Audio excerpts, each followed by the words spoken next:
IPO हो तो ऐसा हमारी खास पेशकश जिसमें आईपीओ बाजार से जुड़ी हुई जो भी हलचल होती है उस पर हमारी रखती है पूरी निगाह। क्या कुछ कह रहे हैं ब्रोकर्स, क्या रिपोर्ट्स आ रही है बाकी अलग अलग रिसर्च हाउसेस से, ग्रे मार्केट प्रीमियम क्या चल रहा है, पैसे लगाने चाहिए नहीं लगाने चाहिए। और अब हमारे जो दर्शक हैं उनके लिए ये विंडो खुल गई है। आपका अगर कोई हाल फिलहाल के आईपीओ पे कोई सवाल है तो आप बिल्कुल अपने प्रश्न अब पूछ सकते हैं, उसका भी जवाब देंगे। लेकिन पहले चलते हैं हर्ष के पास, अभी जो आईपीओ है उस पर बातचीत कर लेते हैं।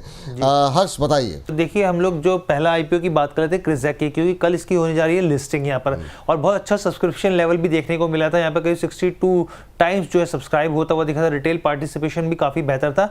अब जो इसकी कल लिस्टिंग होने जा रही है तो निवेशक जरूर जानना चाहते हैं कि ग्रे मार्केट में क्या स्थिति है। तो देखिए, इसका प्राइस बैंड जो है वो 245 रुपये प्रति शेयर का भाव है यहाँ पर, और ग्रे मार्केट में 35 रुपये ऊपर ट्रेड कर रहा है। यानी कि अगर हम लोग इसमें 245 में जोड़ें तो 280 रुपये पर यहाँ पर जो ग्रे मार्केट में स्टॉक ट्रेड कर रहा है। करीब करीब परसेंटेज के हिसाब से दिखाएं तो 14.29% का यहाँ पर जो है एक लिस्टिंग गेंस की संभावना जताई जा रही है। ये जो लेवल है, हालांकि जो ग्रे मार्केट होता है उसमें अप एंड डाउन चलता रहता है। तो ये तो बात हो गई क्रिज़ेक आईपीओ की।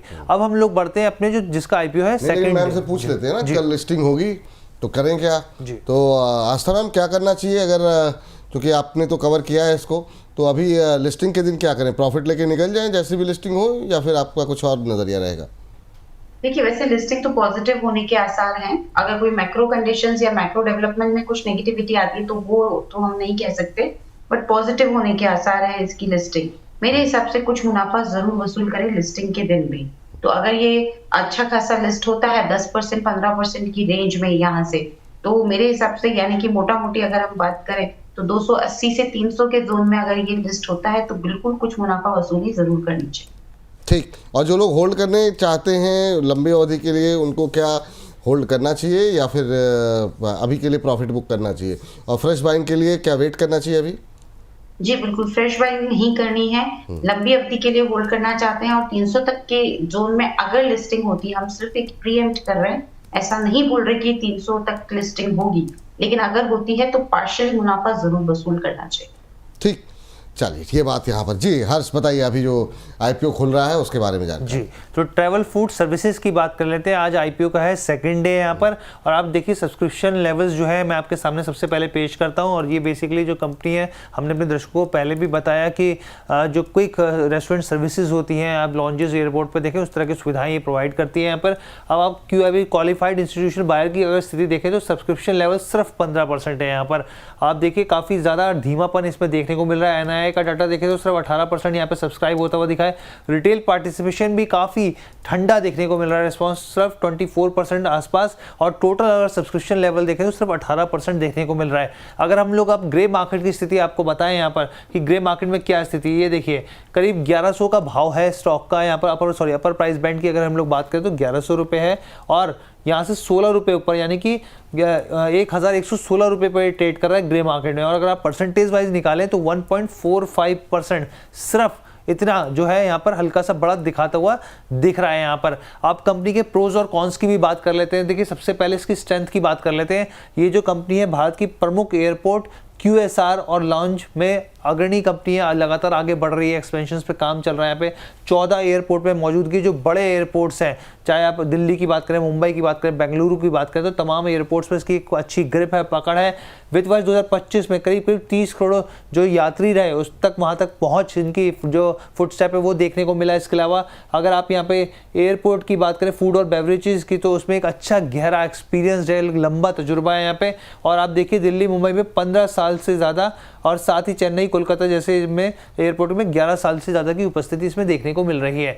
अगर अब हम लोग बात करें यहाँ पे इसके रिस्क को लेकर क्या जोखिम है यहाँ पर, तो आप ये भी समझ लीजिए 95% से ज़्यादा जो कमाई है वो एयरपोर्ट और QSR लॉन्जेस से इनकी होती है यहाँ पर। इसके अलावा 86% रेवेन्यू जो है सिर्फ 5 एयरपोर्ट से आता है। इसका 54% आई जो है वो फ्रेंचाइजी ब्रांड पार्टनर्स पर निर्भर करता है, काफ़ी डिपेंडेंट है ये इनके ऊपर, तो इसलिए एक इंपॉर्टेंट चीज़ होती है। और साथ ही यहाँ पर कुछ कानूनी मामले भी जो है वो प्रमोटर्स के ऊपर लंबित है। तो ये एक चीज़ है जो आपके सामने ट्रैवल फूड सर्विसेज का है। अगर फाइनेंशियल्स हम लगातार अपने व्यूअर्स को बता रहे हैं, अगर आप फाइनेंशियल्स देखें तो चाहे आप एसेट्स की बात करें 2023, 24, 25 के हिसाब से तो ये बढ़ रहे हैं लगातार। अगर रेवेन्यू की बात करें तो भी 1000 से बढ़कर करीब 1700 करोड़ तक पहुँचते दिखे हैं। प्रॉफिट आफ्टर टैक्स की बात करें यहाँ पे तो 2023 में 251 करोड़ से बढ़कर करीब 380 करोड़ आए। एबिटा में भी एक ग्रोथ देखने को मिल रही है अच्छी खासी, और बोरोइंग जो है वो काफ़ी कम दिख रहे हैं। चलिए, तो ट्रैवल फूड सर्विसेज के आईपीओ पे पहली टिप्पणी आस्था जी की, उसके बाद प्रदीप जी आपसे भी जानना चाहेंगे। लेकिन पहले मैम, आस्था मैम, आपका एनालिसिस क्या कहता है? कल या परसों मैम हमारा जो सेगमेंट था आईपीओ वाला होने वाला था, उससे पहले एक दर्शक की टिप्पणी आई और उन्होंने कहा कि सर आप जब भी आईपीओ सेगमेंट किया कीजिए तो 10 मिनट के लिए आस्था मैम को बुला लिया कीजिए। तो ये एक मतलब ये आपकी क्रेडिबिलिटी है, ये लोगों का आपके प्रति प्रेम और विश्वास है कि जैसे आईपीओ का जिक्र आता है लोगों के जहन में आपका नाम आता है।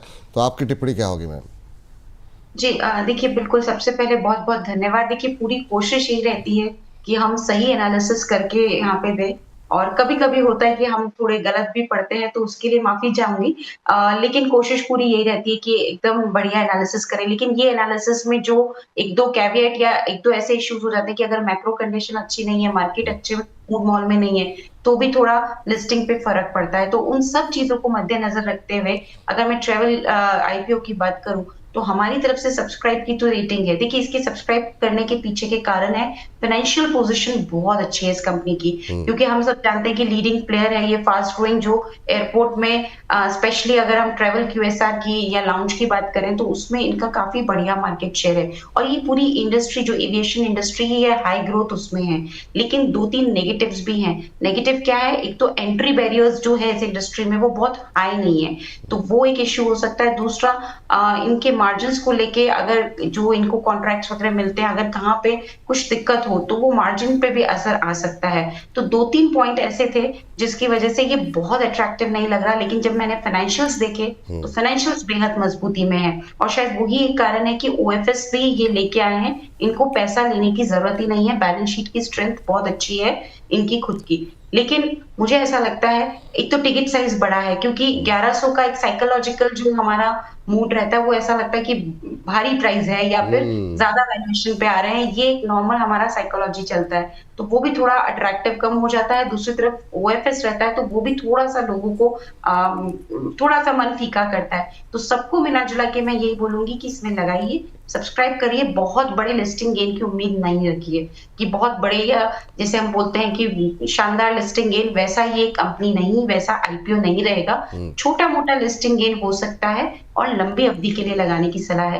तो लगाना तो है, लेकिन उम्मीद रखिए कि छोटे मोटे लिस्टिंग गेन और लॉन्ग टर्म के लिए लगाइए, और इस आईपीओ में हमारी तरफ से सब्सक्राइब की रेटिंग है। अब मैम सवाल ये उठता है कि जो लोग लिस्टिंग गेन के लिए पैसे लगाते हैं वो लिस्टिंग गेन लेकर के निकल गए, लॉन्ग टर्म का मतलब हम 1 साल के लिए इसे होल्ड करें। दूसरा, क्या इसके लिस्टिंग के होने के बाद मान लीजिए फ्लैट, जैसा अभी ग्रे मार्केट प्रीमियम दिखा रहा है कि 1-2% के आसपास या 2-3-4%, 5% के प्रीमियम पर भी अगर लिस्ट होता है तो वहाँ पर सेकेंडरी मार्केट में भी क्या एंट्री कर सकते हैं इसमें? देखिए, सबसे पहले मैं ग्रे मार्केट का भी ट्रैक नहीं करती, तो उस पे मैं कभी भी टिप्पणी नहीं करती हूँ। दूसरी चीज ये है कि अगर इसमें लिस्टिंग गेन अगर फ्लैट भी होते हैं तो मुझे लगता है कि ये लॉन्ग टर्म में ये अच्छा हो जाएगा काउंटर। अगर जो 2-3 वीकनेस या जो 2-3 मेरे कंसर्न्स हैं वो उसमें कोई दिक्कत नहीं आई कि इनको कंपटीशन का कोई इश्यू नहीं हुआ, क्योंकि इंडस्ट्री में एंट्री बैरियर्स हाई नहीं है, या फिर कुछ मार्जिन्स को लेके इश्यू नहीं आया, तो ये लॉन्ग टर्म के लिए भी बढ़िया प्ले हो सकता है। तो मेरे हिसाब से ये दोनों ही नजरिए से लॉन्ग टर्म के लिए रखना चाहिए। लिस्टिंग के दिन अगर फ्लैट लिस्टिंग होती है तो थोड़ा सा रुक जाइए, क्योंकि मार्केट कुछ और सेंस कर रहा है, तो थोड़ा इसको संभलने दीजिए, सेटल होने दीजिए, फिर इसमें एंट्री करें। लेकिन जहां तक मुझे लगता है कि इसमें छोटा मोटा लिस्टिंग गेन होने की उम्मीद है, प्रोवाइडेड अगर मार्केट बढ़िया शेप में रहे उस दिन तो। हाँ, मतलब कई सारे इफ एंड बट हैं, लेकिन इन सब के बीच में प्लस मतलब सब्सक्राइब करने की सलाह यहाँ पर है। कम लिस्टिंग गेन के लिए अप्लाई करना चाह रहे हैं तो बिल्कुल करिए, और लॉन्ग टर्म का नज़रिए के साथ कीजिए। अगर करना चाह रहे हैं तो बिल्कुल सब्सक्राइब कर सकते हैं। लेकिन आज अभी अगर सब्सक्रिप्शन के आंकड़े देखें तो बहुत उत्साहजनक नहीं है। रिटेल हिस्सा अभी सिर्फ 0.25% ही सब्सक्राइब हो पाया है अभी तक, लेकिन निश्चित रूप से मुझे लगता है कि अभी एक दिन है तो यहाँ पर सब्सक्रिप्शन तो हो ही जाना चाहिए। मैम, काफ़ी सुस्त, ये क्या टिकट साइज़ की वजह से है?